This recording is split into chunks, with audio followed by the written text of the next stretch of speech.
Napuno na nga ang salop ni Mikey Williams sa mga paratang sa kanya sa social media, partikular na yung issue na nagpapabayad siya ng malaki o asking for the moon makapaglaro lamang sa talk and text at ang mga paratang sa kanya ni Homer Sison. Sinabi kasi ni Homer Sison na ang kampo ni Mikey Williams ay nagpapabayad na ng 2.4 million a month sa talk and text. Ganyan nga kalaki ang hinihingi daw ng kampo ni Mikey Williams na muling makapaglaro siya sa talk and text. Kaya naman sa issue na yan ay sumagot na nga si Mikey Williams at tila ba'y napuno na ang kanyang salop at sinabi ngang lahat daw ng mga report ni Homer Sison ay kasinungalingan lamang. Kaya naman sabi nga ni Mikey Williams ay stop spreading false rumors. Ngunit naninindigan naman si Homer Sison na tama at legit ang kanyang balita patungkol kay Mikey Williams dahil mismong ama daw ni Mikey Williams ang nakausap niya.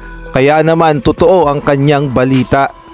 At kung kayo naman ang tatanungin, sino sa tingin nyo ang nagsasabi ng totoo? Si Homer Sison na sport writer ng Spin.ph o itong si Mikey Williams? Maaari kayong mag-comment dyan sa ibaba.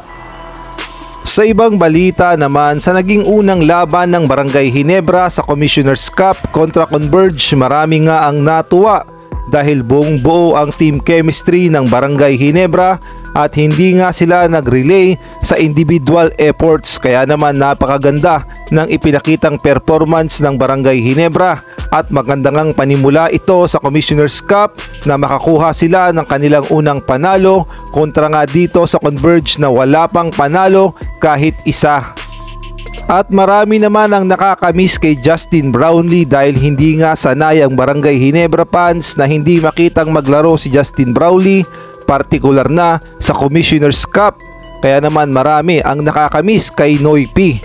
Ngunit sa naging laro nga ng Barangay Ginebra at dito sa interim import ng Barangay Ginebra na si Tony Bishop, at siya nga ang humalili sa pagkawala ni Justin Brownlee sa Barangay Ginebra. At ipinakita niya nga na yung mga ginagawa ni Justin Brownlee sa Barangay Ginebra ay kayang-kaya niya ring ibigay sa Barangay Ginebra. Si Tony Bishop nga ay kumamada ng 34 points, 12 rebounds, kaya naman napaka-solid ng kanyang performance.